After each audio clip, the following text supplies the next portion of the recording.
तो hello guys, हम आज करने वाले जेईई मेन 2024 का एक फिजिक्स का क्वेश्चन।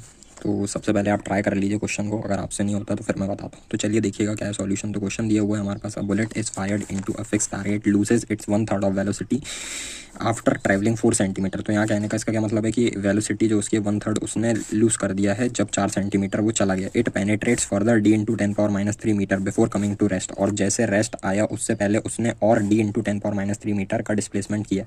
तो इसको करने के लिए सबसे पहले आपको मान लेना है कि ये हमारे पास एक बुलेट है जिसकी वेलोसिटी हमारे पास v दी है। और मान लीजिए कि जो उसका रिटार्डेशन है, क्योंकि उसको हमने एक टारगेट में भेजा है, तो टारगेट में भेजने का मतलब है कि उस पर एक रिटार्डेशन लग रहा होगा जो कि अपोजिट होगा वेलोसिटी है। क्लियर है? तो ऐसा मान लीजिए, तो 4 सेंटीमीटर जब वो चलता है तो उसकी वेलोसिटी जो है घट जाती है कितनी, 1/3 ऑफ इट्स वेलोसिटी। तो v-1 v/3 is equal to 2v/3। अब उसकी वेलोसिटी बची है।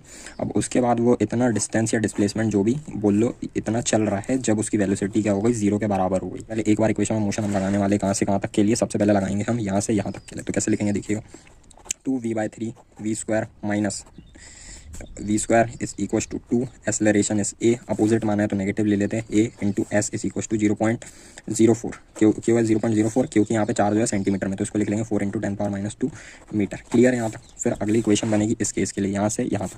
तो इसको कैसे लिखेंगे, तो v², तो फाइनल 0 है, v² माइनस इनिशियल कितना है 2v/3 u² equal to 2। Acceleration फिर से यहाँ पर भी a ही होगा, कोई डाउट है कि इसमें? नहीं होना चाहिए। 2a इंटू एस की वैल्यू यहाँ पे देखिए ये दिया है, इसको पुट कर देते हैं d इंटू 10⁻³ अब इसको सॉल्व करेंगे दोनों को, तो दोनों को सॉल्व करेंगे तो यहाँ से वैल्यू निकाल लीजिए इसकी और यहाँ पुट कर दीजिए। तो देखिए कैसे होगा।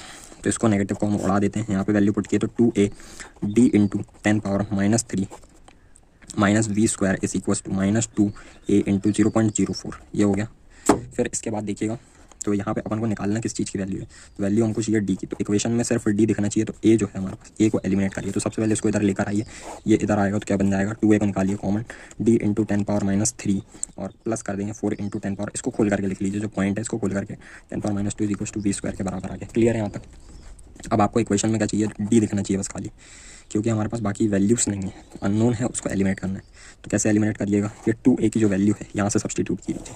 2a कितना हो जाएगा, 2a इक्वल टू, इसको अपॉन में ले आएंगे इसके, तो कैसे दिखेगा, 2v/3 का whole square into d into 10⁻³ plus 4 into 10⁻² divide by d into 10⁻³ यहाँ तक ठीक है, इस इक्वल टू v²/3। तो इसको लिख लेंगे 4/9 times of v² multiplied by d into 10⁻³ plus 4 into 10⁻² divided by d into 10⁻³ इस इक्वल्स टू v² कैंसिल कर देंगे।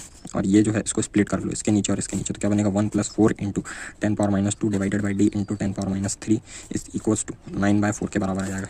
अब इसको सॉल्व करने के लिए आगे देखिए कैसे करना है। तो 1 को इस साइड भेज देंगे तो क्या बन जाएगा 5/4, 4 इंटू, अब यहाँ पे ये जो है इसको ऊपर ले आइए तो 10⁻³ d मल्टीप्लाइड बाय कितना हो जाएगा, नीचे हो जाएगा 10⁻², इसको कैंसिल करेंगे तो ऊपर 10 बचेगा। तो 40/d इज इक्वल्स टू 5/4, 5 से कैंसिल कीजिए इसको तो कितना हो जाएगा 8, d की वैल्यू हो जाएगी 8 इंटू 4 दैट इज 32। तो सॉरी देखिएगा, तो यहाँ पर d की वैल्यू क्या आ गई, 8 इंटू 4 इक्वल्स टू 32 मीटर। तो ये आपका आंसर हो जाएगा। ऑल द वेरी बेस्ट बच्चों।